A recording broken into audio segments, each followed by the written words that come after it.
Ladies and gentlemen, welcome to the SUIGENERICS Center here, where I'm privileged to host some of my friends here.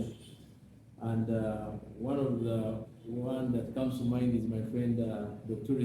Mahiri Balunywa, a man of no mean reputation in terms of his exposure, an academician in his own right. He calls himself an academic. What's the word usually used? Bourgeoisie? Bargaining.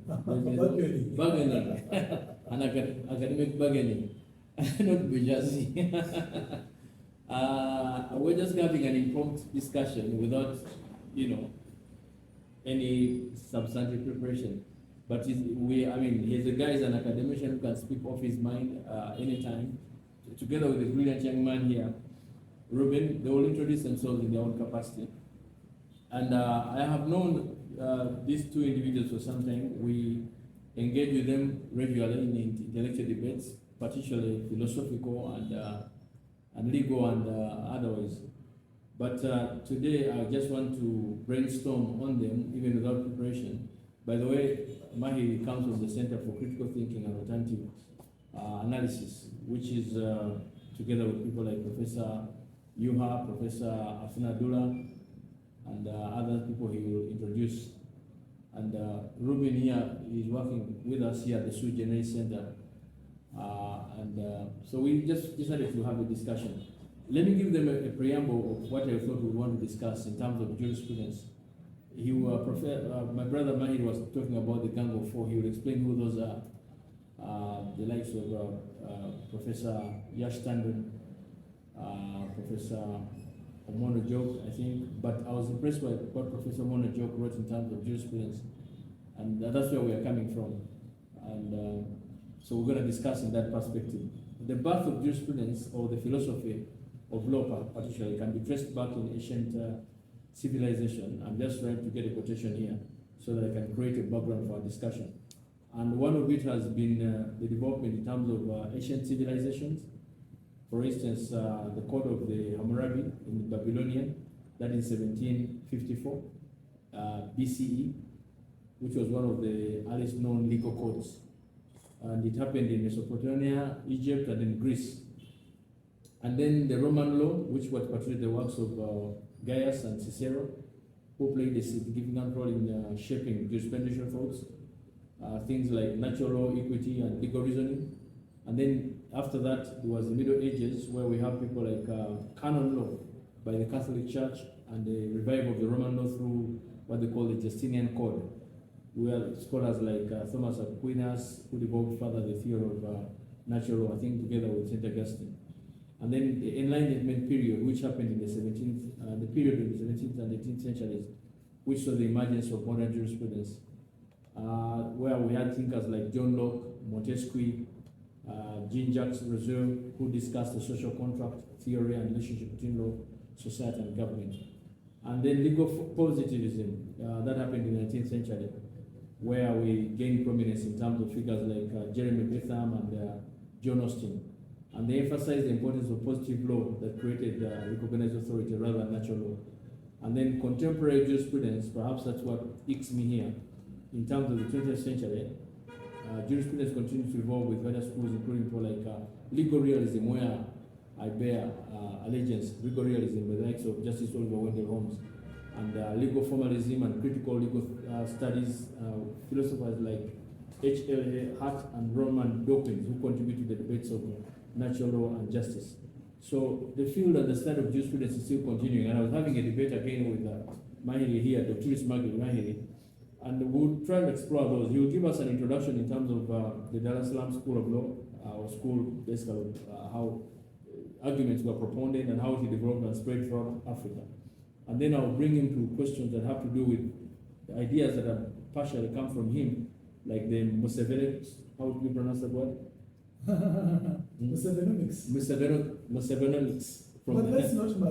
You see, it emerges. I thought you don't say it is emerging. Yes, partly. That's why I said partly. It is simply a consortium of a few intellectuals who came together. Yes. Then looked at the small things. that Museveni has done since 1986. Now, your choice of words, when you say small, small thing, is that intentional or deliberate? No. You see, building a mountain, Mm. beginning with small shells. Then when these shells are gathered together, they create a mountain. So in 1986, he begins this way by introducing a few ideologies, concepts, which gave birth to basic development. So when you look at all those ideas, he came with, introduced, he has come up with, recently now there is something called Parish Development Model. These are some of his initiatives. Okay. Through his academic lieutenants and generals. Okay. Now we had an initial discussion, an off-record discussion, where we were arguing. You were saying that His Excellency Museveni is a scholar or what? A student, or from the Dar es Salaam, what? Explain from that angle. The Salaam School of Thought? Yes. First of all, what is the Dar es Salaam School of Thought? In the early 1960s, Africa embarked on the discourse of decolonization. And in that period of decolonization, Africa was trying to redefine itself. So very good sharp brains in Africa found themselves in exile. And Museveni was among them. Okay. And one country that welcomed all of these people from all shades of Zimbabwe, Malawi, Mozambique, Uganda. Upper Uganda was represented by Munyo Yash Tandon, Nabudere, Rugumayo. Rugumayo was a professor in Zimbabwe, but of course Ugandan. Tandon was a professor in Columbia University. These people came together, and they were more or less fighting against. They were more or less colonial rebels fighting against colonialism. So when they came, they were hosted by Nyerere. By then, so Nyerere welcomed them, hosted them, and they began propounding several ideas. At that time, Nyerere traveled to China in 1967. Yes. He was the first African to visit China. And when he visited China, he discovered that the Chinese Communist Party had very many serious foundations with the African social setting. So when he came back from China, he talked about socialism. Then eventually there were also some communists that flocked from Soviet Union. They came and joined them, and they began critiquing Western values. They also began critiquing. That's what constituted. That's what led into what came to be called the Dar es Salaam School of Thought. Okay. The first school of thought of the Africans. Wow. Intellectuals were coming together. Yes. Reconstructing themselves. Yes. Constructing and deconstructing ideas. Yes. To create a melting pot of concepts like African Pan-Africanism all begin from there. That's why you find the likes of Chinua Achebe, Bolo Soyinka, this guy who's now having it very rough in the US. What is his name? The one who wrote this book entitled The Devil on the Cross. Who's that guy? So all those guys came together and they were trying to advance a new African ideology, which Africans should put forward in the liberation of African. So my ideal is that every time we talk about jurisprudence, it's basically an idea that has been propounded by thinkers who decide or who propose or who believe that is the ideology that should actually rule society. Is that a true reflection of that word? When you're talking about jurists or jurisprudence people, or in terms of people who propound those ideologies, right? Thinkers, we use that word. These are people, in your opinion, perhaps in my opinion as well, who come together and decide to propound ideologies, right? And these ideologies are sold amongst the people, and then that becomes a way of thinking, perhaps. Is that right? Yeah, that is true. So I want us to argue that from an African perspective. What, in your opinion, are some of those standouts that you think African jurisprudence has actually had in terms of, first of all, the African continent, but also in terms of the wider perspective? What has Africa sold in terms of jurisprudence? Nabdala wrote a book in 1980. It was entitled Africology. Africology was trying to conceptualize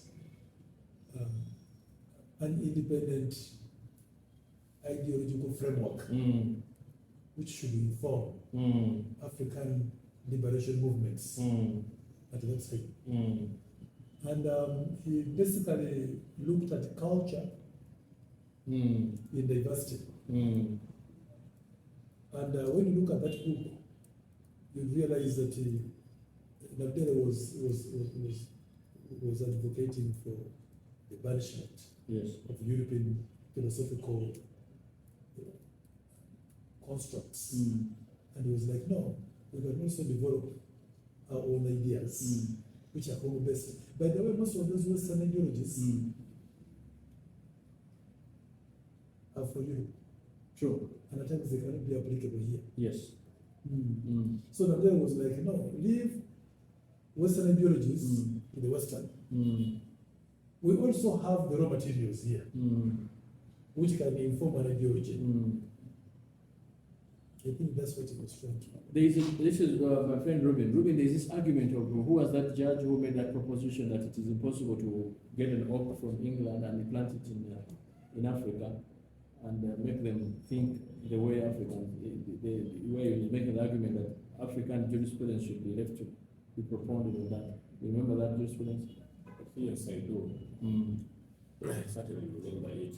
That was, I think, Justice, I forget his name, Justice Smith, something like that, that propounded on that school of thought, which I think is very liberal in the sense that you can't shift the ideas of jurisprudence as jurisprudence evolves from the West or the East and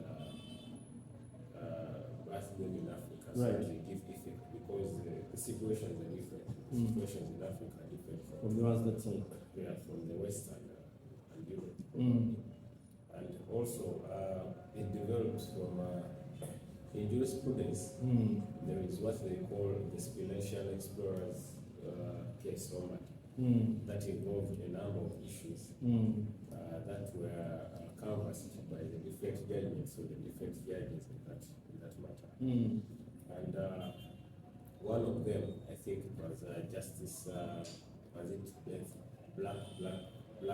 Justice Black said that jurisprudence, although it's ever evolving, it's ever growing, keeps changing every now and then. And I buy into the argument that Professor I had earlier on, that it keeps evolving. History is never ending, or sometimes it's never ending. Right. So that is what that justice propounded. You made a quotation of a gentleman who wrote a book on history. What was that about? That was Francis Fukuyama. He was a Japanese philosopher. Yes. He wrote a book entitled The End of History. And in that book he argues that whatever we are going through today has been experienced before. Yes. So if you want to find the solutions to the current problems, go back into history. That's what he meant by end of history. Right. And there is nothing new now. There's nothing taking new. place. Okay. But of course when he was saying that, he was trying to, his argument was basically premised on the argument that after the death of communism, capitalism is going to survive forever and ever, and that whoever is going to thrive must think capitalistically. Okay, you mentioned something about Africology. I have something here. Africology becomes an interdisciplinary field that focuses on the African continent and African people and its contribution to the world. It basically encompasses various disciplines such as anthropology, sociology, historiography, literature, and economics, and political science and more. Africology seeks to provide a holistic understanding of Africa and its diaspora, emphasizing the importance of African voices, perspectives, and and experiences. And the key aspects that come from Africology would be things like African identity, obviously examining the complex of diverse identities, the African history, where we talk about civilizations like Egypt and Mali, and then African culture, where we explore cultural heritage, social and political issues, African diaspora, and the like. So it becomes an importance in a sense that it challenges the stereotypes that promote understanding and contribute to the recognition of Africans' significance in terms of global and cultural aspect. Which reminds me of the book that we are writing right now about unveiling true blackness because of the ideology of the stigmatization. I think it was who? There's a gentleman whose name eludes me who said that the world has made being black a vice. I intend to make it a virtue. But the debate that we want to propose here with you, my friend Balunywa, is the development of African jurisprudence. We talked about the Nyereres, the Ujamas, and then particularly the one that impressed me most that I wanted us to move is the one of MUSEVENONICS as an ideology that was promoted by His Excellency. What do you think went right with ideology of MUSEVENONICS, and what do you think went wrong with ideology of MUSEVENONICS as jurisprudence of thought? First, there is no right and there is no wrong. It is basically, we need to just appreciate that there is an asymmetrical relationship. You know, in every right there is a wrong, and in every wrong there is a right. In the early 70s, in the early 80s, when Museveni captured power, he had very many illuminating ideas. At that time, the African economy, to be specific, the Ghanaian economy had been shattered, and there was nothing to take pride in. So he came in with a lot of ideas, but most of these ideas were communistic. That's why people think that it was a communist. But it was more of a socialist than a communist. You will see most of these ideas, these talks, are basically socialistic, not communistic. You know, socialism, basically, from his context, tends to look at African cultural values, and more so in East Africa. But communistic is a much more broader consortium, call it a cocktail of ideas,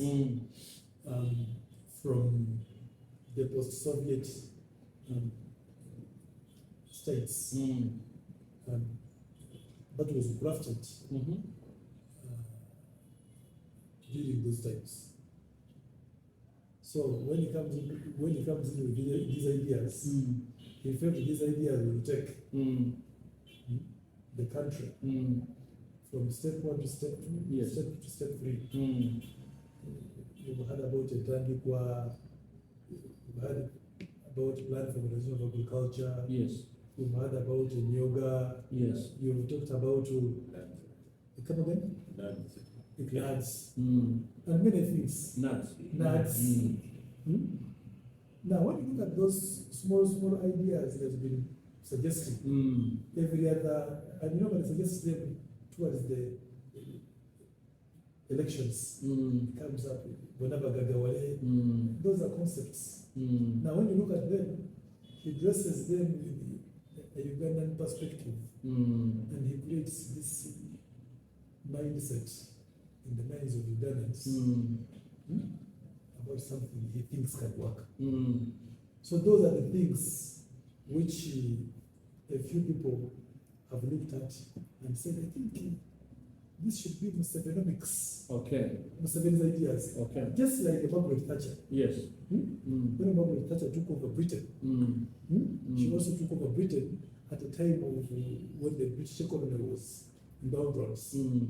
And whatever changes he made came to be baptized Thatcheronomics. Thatcherism. Just like in the US, the Obamacare. Yes. In the US, there was something called the Reaganomics. Reagan also came in with very many changes in the US, became a darling.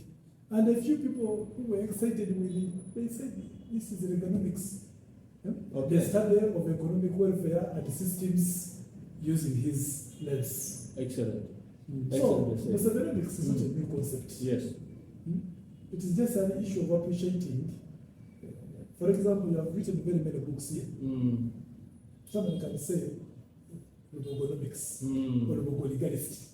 Something like that. You know, Right. in political science, there's what we call crafting of ideas. When people get excited with your ideas, they can name, and it has been the tradition Absolutely. with the intellectual fraternity, the Platonic school of thought, the Aristotelian school of thought. Why do they say that? Right. These are ideas that are propounded by scholars, and when public comes to appreciate them, they are named after you. Right. Okay, so without missing words, you said there is nothing right, there is nothing wrong. I'd like to pose that question to our young scholar here. Perhaps before that, I'll remind him of the case I was asking him. I think the one had to do with the statement mentioned by Lord Denning, Justice Lord Denning, who observed in 1955. He said, just with an English oak, so is with common law, one could not transplant it to the African continent and expect it to retain the tough character which it had in England.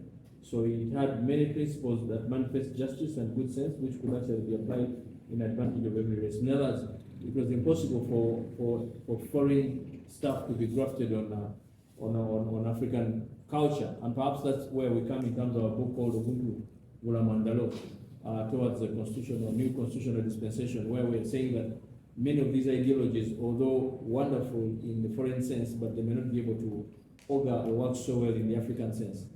But as a student of philosophy, yourself, Reuben, tell us something about MUSEVENONICS in that case. Do you buy into the idea that this is a school of thought that has done great for this country, notwithstanding where your allegiance may fall?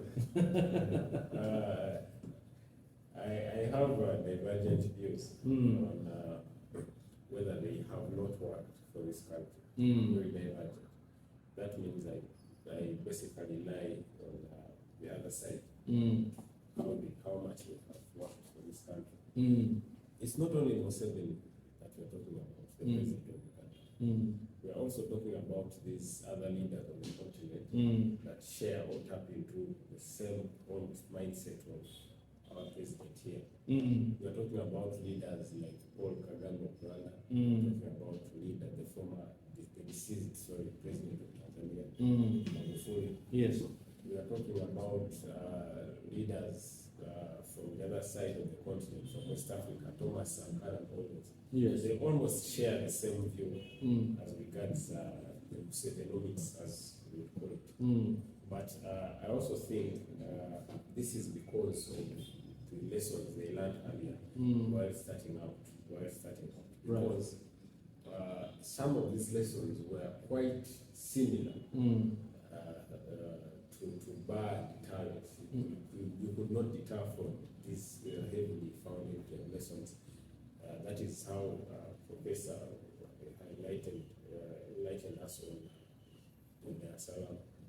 the Salam School of Thought. And because this was the hub of ideas, the hub of Pan-Africanism, most of these people rallied Dar es Salaam, rallied into Tanzania to further ponder on this Dar es Salaam School of Thought and see what exactly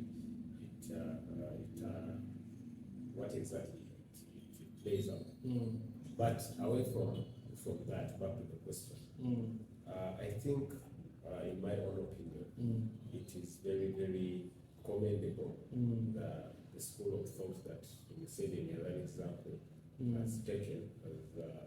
has basically taken up, because when you try to reduce systems from the West, system from Europe, system from China, into especially our culture, our Ugandan tradition, our whatever, it's very hard to make sense of it from that point. Apart from probably when you try to fit it into the society, the culture, the civil society of Uganda, when you try to fit it, and that's the best way to fit it. That's the best way. If he tells you he's trying to fit it into your mind. And I think that's the best way to do it. And it has been done everywhere. It has been done in Rwanda, very, very vocal in Rwanda. It has been done in Tanzania. That's what exactly what Nyerere was doing. Right. That's exactly what. Ujamaa, yes. Harambee in Kenya. Exactly. And then Ubuntu in South Africa. Yes. You can't run away from it. You can't run away from it. Yes. There. That is what W.E.B. Du Bois says. That marrying European civilization into African civilization can only be defined by using that exact African civilization to borrow from that. That's what W.E.B. Wow, Dr. W.E.B. Du Bois, perhaps the first graduate to be given a degree from the University of Harvard, said that. I know there are reservations of those who argue in terms of W.E.B. Du Bois having been trained by white man. The one say that it's impossible for an African, for a black man to partially attain that education system on the same standard as a white man. You need to watch that movie called The Great Debaters. But anyway, the point we're trying to underscore here is in terms of MUSEVENONICS, in terms of its impact on society today, but also in terms of the propagation of ideas, whether or not they have actually served us. To come into play, as I said, these are propounded by ideologists or philosophers or leaders for that purpose who propose these ideas. If you are arguing, my brother here, if you are arguing in terms of cultural identity, here is something that's going to hit you, and I want you to speak in the camera and tell them. If His Excellency says, I am signing the anti-homosexuality bill based on cultural sentiments, Africans don't believe in the thing, you as an African man, you can see your dress for the... You want to read it, you can pour the material in that category, in that respect. Yes. First of all, you don't need to be an African to condemn homosexuality. You just need to be human. Humanism, you know, we are all products of sex. Products of our parents' excitement, like you said. When your father, that's what you told me one time. strangers meet, not related, they come together, then they give birth to Lubogo Isaac. So we are all products of sex, and more so we are products of sexuality. Also, for someone to suggest the opposite is basically annihilating society. No more reproduction. But again, people are dying. So you don't need to be cultured to understand the dangers of homosexuality. You just need to be human. And perhaps you also need to be a little bit religious. Because there is no book. And you know, most of these books we read, you know, I read the Bible in one of my textbooks. Yes. I know you've written some books on the New Testament, even as yes. So, for Museveni to sign that anti-homosexuality bill, it was the biggest gift that he gave to humanity in totality. Don't even just look at it as a gift given to Ugandans. It was a gift given to humanity in totality. And these people behind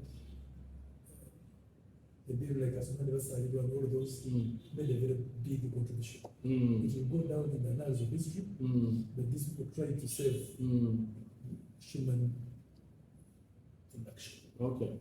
How about those who argue and say, listen, whereas we agree that we are not against the argument of sexuality or procreation for that purpose, but the interpretation of sex should be perhaps given a broader, bigger, and generative interpretation in terms of looking at it in other perspectives rather than procreation per se. And they're saying, we are adults, we have the liberty to do what we want. The discretion is ours. As long as what I do does not literally offend you, why are you offended by my actions? What would be your discourse in terms of? I think that is your view. No, not as an individual. You are one of those groups that is not you. The advocates, the proponents of what you are basically legalistic. I've seen very many legal brains towing that line. These are human rights. You see, what is a human right? My understanding of human right could be different from yours. My understanding of human rights is that human rights are natural God-given birthrights, which are not subject to debate. But God, you know how He condemned those two cities. When those two angels landed, and the homosexuals in Sodom wanted to have sex with them. So that's not a human right, because it's not a natural God-given birthright. It is a natural crafted human diversion. Okay, so your argument is that a human right, because the scholars, he's a scholar perhaps, maybe he needs to make it, can you make a distinction between rights that are ordained by God and those that are ordained by him, by men? Because we also know that even by virtue of the Constitution, there are those provided for under Article 44, Article 42, and then Article 43. Yeah, the non-derogable and then the derogable. Can you try and explain a little bit of that? That is a pretty much easy task. However, it's also hard. Like Dr. said, everyone has their own understanding of these human rights. However, I think it is wise to draw back to history. The first time that we see human rights come into play, that we see rights as a whole come into play, is in 1215 during the manifestation of Magna Carta. That is where we see it coming into play. And this was because they were trying to lay a distinction between taxes, the game of taxes in India, and with the contrast to human rights. How able are you to pay taxes? How are you not able to pay taxes? And that's how the Magna Carta comes up. So it has evolved ever since. And these rights, as the other models of prosecutions are, they keep on taking a different face every other time. In every age, in every century, they keep on taking a different age. For example, in our age, they have taken different face. For example, in our age, they have taken a face of homosexuality and gays, and they're saying LGBTQI also have rights. They're human rights because they're humans. But then they say you cannot use a wrong to correct a wrong. Dr. Bishai said that human beings naturally cannot be separated. Sexually, the male and female cannot be a contrast between them. So whenever humans try to digress these humanly traits that we have given by God, they keep going apart, they keep going left every other time, like it is now. So after the Magna Carta comes into play, now we see the ordinances starting from Italy, starting from France, we see all these different civilizations, all take a different place. So human rights can be best defined by these different faces that we have been seeing, and those faces that have been offered to us through our law, through our constitutions, through our scholars. That is how we can define human rights. So, because otherwise we shall be mistaking what human rights are by what is them. So, in short, you're saying that the ideology that they shouldn't have any divinity like links to it. It's a question of what is ruling society at that particular time. Is that right? Doctor, the question you're asking is the same thing that I explained. Whenever you try to digress it, in contrast to the human traits that we have, it keeps on losing its face. It keeps on losing its face. Okay. Let me give a perfect example. Yes. There is this thing that we have been talking about human rights. We've had conflicts in different African societies, and I think Nambi, I think from Ghana, also explained it sometime. And you see the West, trying to define human rights for us. Okay.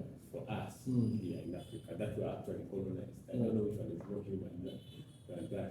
So we had instances like the genocide, for example. It's the perfect example I can give. Iran in 1994. It had its protagonists that pushed for it, but you see the West coming in to take them to Spain or Right, France right. to be tried. Right. Yet we have courts in Uganda, we have courts in Africa. Right. And some of these people are still alive, they are still present. Right. It puts to test a lot of these things. Are human rights defined well by the West or by us? Good. Or how we define human rights is not important. Good. We have also seen the same scenario happen in Israel. It happened with this gentleman that was in Argentina, who was flown and tried in Israel. They didn't want him to be tried. Yes, I because remember. he committed atrocities in Israel. I know. So this definition of human rights, and many of these African Pan-Africans have gone head on with journalists is over the question of human rights. Right. If the rights are really human, as you say, why don't we have, for example, the UN Security Council have all these countries, take part? You only see probably 7 of them, US, you see Russia, you see, but you don't see countries like Southern Sudan, the UN Security Council. Is it because they worship a lesser god? They are now saying they're going to give Africa's bloc a spot on the UN Council, a permanent spot, so that they can be able to advocate for their rights. And they have called it permanent, they have called it a lot of these questions. So we have a lot of questions that we have in our minds, but sometimes we even feel disgusted to ask because we think they are human, but people make them seem like they are not. We're still on the topic MUSEVENONICS, by the way, so for avoidance of doubt, but I would like also to argue and agree that what you're saying is true perhaps, but the bigger question is, I am a legal realist, and I believe that law or perhaps jurisprudence should be interpreted in terms of prevailing circumstances. Then, although not unmindful of the fact that there are certain things that, in my opinion, are ordained, like you say, by God and or intelligent design, for those of you who fear the use of the word God. When you argue Article 9 sub Article 2, I think, of the European Convention, then you probably want to agree that 6 in its interpretation has taken a divergent view. When you argue it in terms of Article 2 sub Article 2 of African Charter, it has also been given that generative definition. And perhaps that's the case of Eric Githari versus NGO Board, which we have to also encompass together with the Nabagesera versus Attorney General in the judgments of Justice Musota in terms of giving that broader perspective. There is a petition in terms of constitutional interpretation of that, but also in terms of the anti-homosexuality bill. Still, we're arguing MUSEVENONICS. Let me put it a little bit further in terms of MUSEVENONICS. I think Uganda has strongly come out, my brother Mahiri, in terms of showing its sides as far as the Ukrainian war is concerned. I know that you are writing a book, or you have written a book together with Professor Yash Tandon. Tell us some discourses in terms of that, but from MUSEVENONICS' point of view, or perhaps the Ugandan context. First of all, there is a paradigm shift in Africa. Yes. From Washington consensus to Beijing consensus. That paradigm shift is very visible. That African countries are now moving away from the Washington consensus that advocates for democracy, that advocates for human rights, including LGBTQ, to now Beijing consensus that talks in terms of infrastructure development for future development. So you would also see that Uganda, as part of the African continent now, also moves in terms of its stance, because China and Russia are in the same camp, and they're increasingly getting a lot of allies from Africa, a lot of allies in the Middle East, and you will see that there is also now even a shift from IMF and World Bank to now international development, international something, which has been begun by the BRICS, Brazil, Russia, India, China. South Africa. Yeah, recently they invited the 7 more countries in Africa that joined BRICS. Right. That shows that Africa is now moving in the footsteps of the BRICS. Of course, there's also this argument there are some countries which are non-aligned. And I'm told Uganda is now the chair of the non-alignment movement. But the question would also be, how non-aligned are they? Every other time the UN is increasingly becoming hopeless because now many African countries are withdrawing from that kind of stance of looking at Washington, looking at IMF, because of these conditionalities. Now the IMF have also added another conditionality, homosexuality. If you want money from World Bank, you need to go homosexual. You know, and African values are more or less the same. So all Africans are saying, okay, you can stay with your money. So Museveni inclusive. You know, stay with your money. If the issue is about money in exchange for homosexuality, we can't accept that. That's what actually, it's not only Museveni saying that. The Kenyans have said that. The Tanzanians have said the same thing. So don't even reduce it to Museveni. Look at it from an African perspective. That we have grown up knowing that, you know, in Mwili, there were some cases of homosexuals. We used to call it Soweto. And you saw how those children were isolated. As a disclaimer, it happens in many boarding schools, not only in Mwili. Of course, I'm talking about where you and I were. But we are not homosexuals. We are not, of course. Yes. We are not, and the few who tried to do it would be identified and dismissed. You know? So it was not our thing, and it cannot be our thing, and it will never be our thing. Right. Without Museveni, it can never be our thing. That is human rights. Maybe it works in Europe. We want to see how these homosexuals can reproduce themselves and multiply. Yes, so the idea of Ukraine versus Russia has become a global center now, and it has attracted smaller countries, especially African countries, where even the president of Russia, Putin, has actually said that Africa can now weigh in. Do you think that's a true statement, Reuben? Yes, it can. It can, because just as Europe has certain special qualities, so does Africa. So does Africa. We also have certain special qualities that Europe does not certainly have. I don't think Europe can compete with Africa when it comes to mineral development. I don't think it can. Okay. So not mineral development, but mineral capacity. I don't think it can. I also don't think that we can compete with Canada when it comes to farming, for example. So it is a question of give and take. It is a question of you help me, I help you. That's how it works. That is why going back to the discussion we're having earlier of Pan-African group, that is how the Organization of African Unity came into place.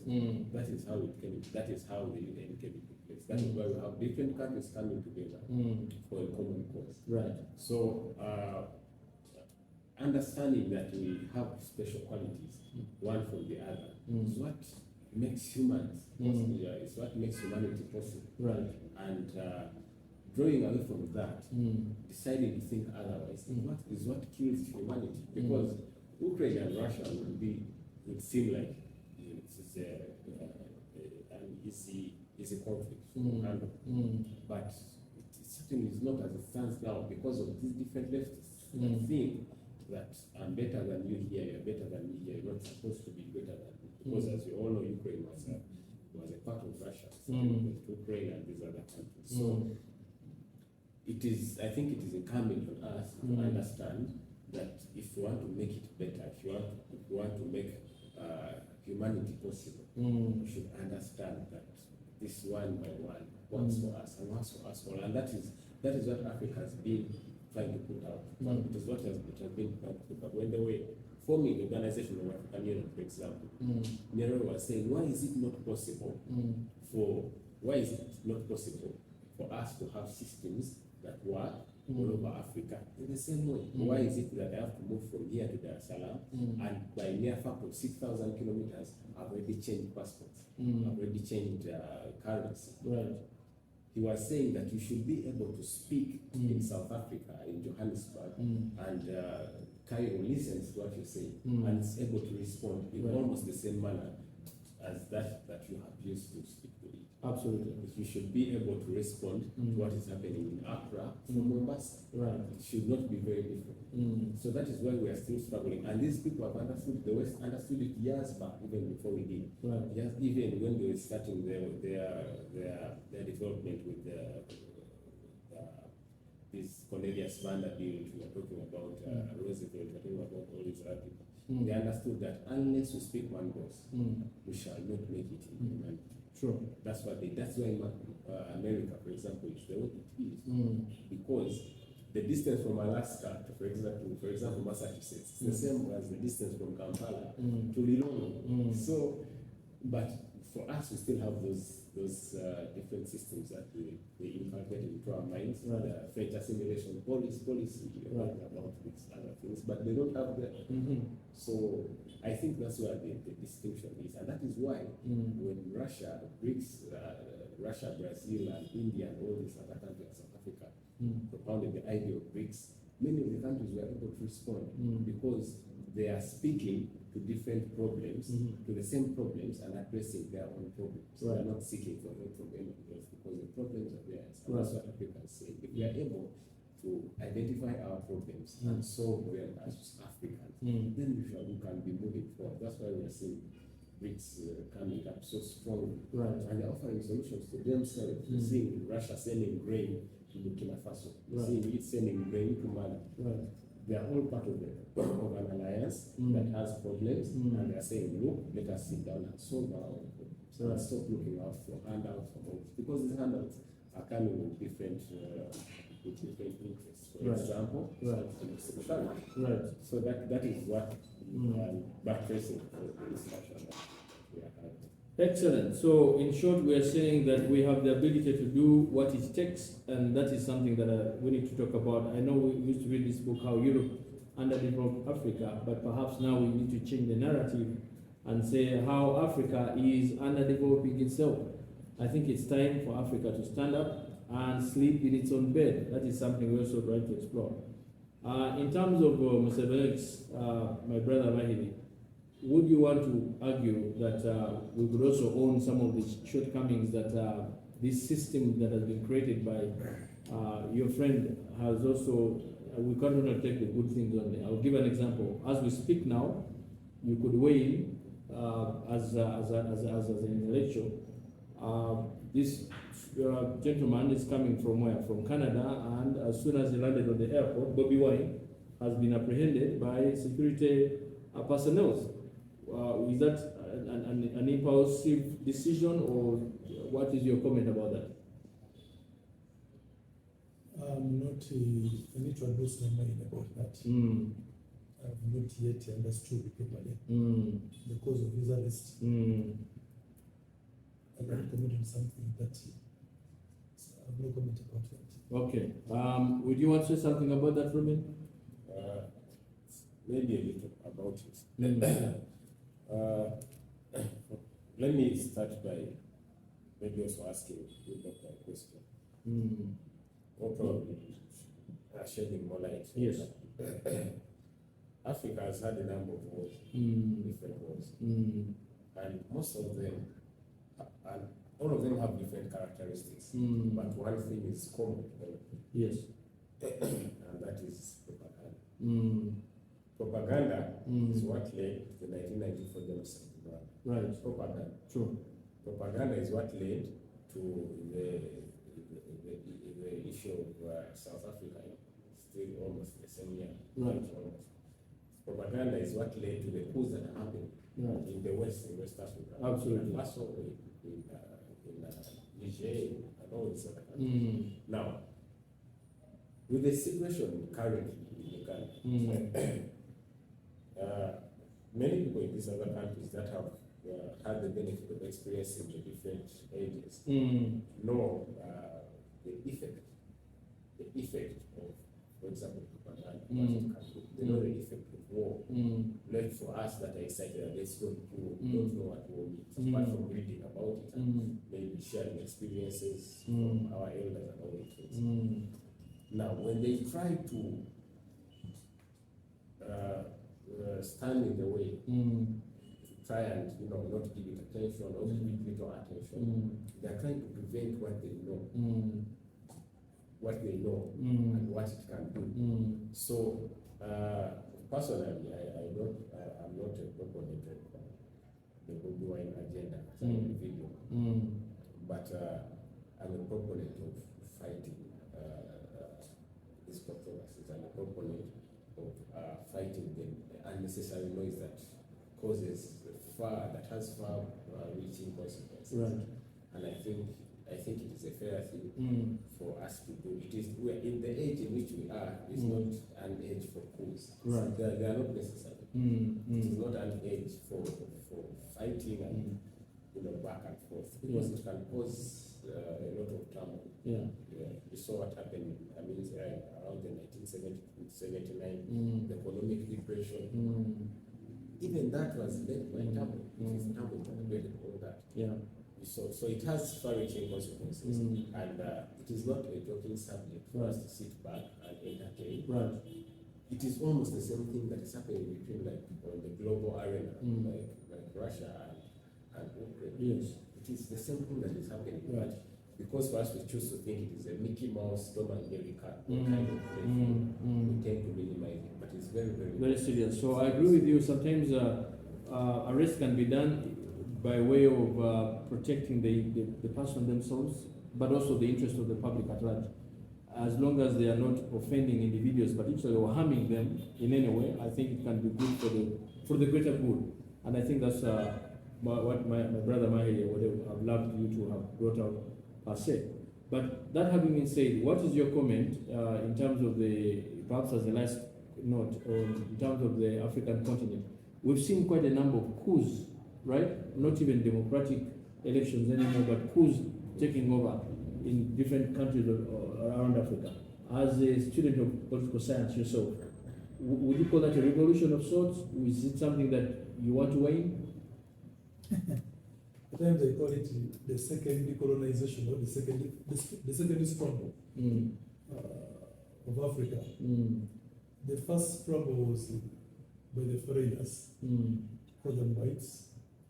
The second scramble, or the second liberation, is by Africans against Africans themselves. It takes us back to the book of Animal Farm. But when the pig led that revolution against the farmer, the farm manager, right, for the misrule. Later on, the pig was elected as the leader.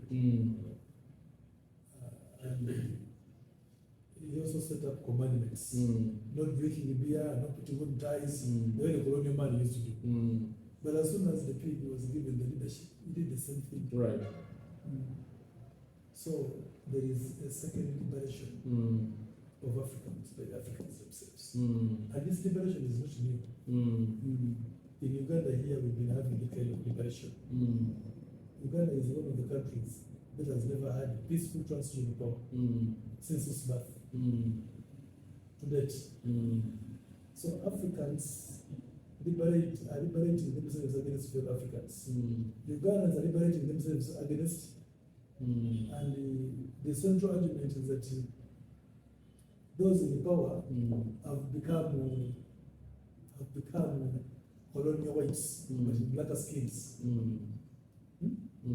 There is this man who wrote this book entitled The Weapons of the Weak. Demonstrations, strikes,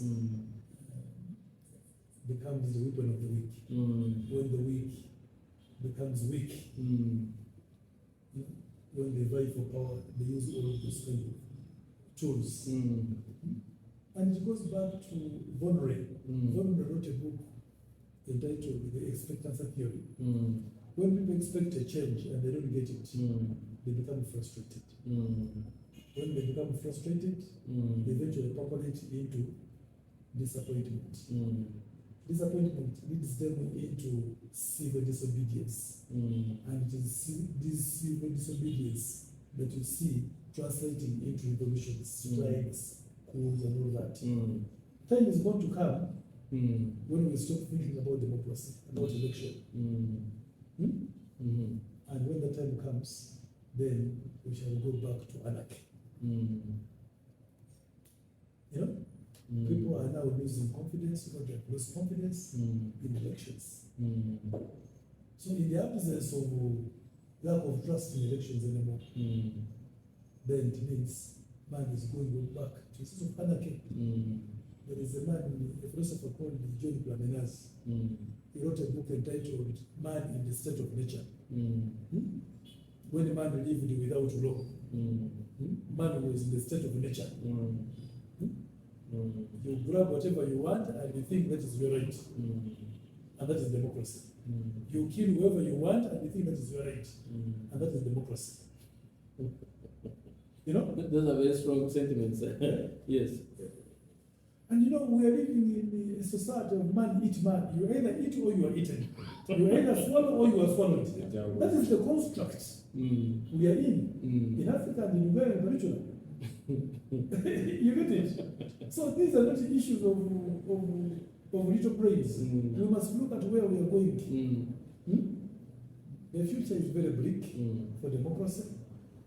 Now that we have also been joined by our friends, the Chinese, who don't believe in Western democracy, expect the worst. Expect the worst. So fundamentally, what we are saying and discussing here as a substantive disclaimer is that our statements are not political. They are probably political, but not political. And the intention is not to cause any harm or havoc or insinuate or even cause any, public array. But it's simply an intellectual debate. And intellectual debate, we expect different arguments from different propositions. Mahir here is entitled to his view. Reuben is entitled to his view. I am entitled to my view. And the debate is upon you. There's a proverb which says that when the bushes are burning, it's the small monkeys that do what? Make noise. Not so. The others are simply holding on their tricks and they're saying, whoa, where are we going to sleep tonight? But when you also see a rat running towards fire, then you must know that whatever is chasing it is hotter than fire. Well, that is my conclusion. You heard it from them. God bless you and thank you. This is from SUIGENERICS, where we demystify intellectual concepts.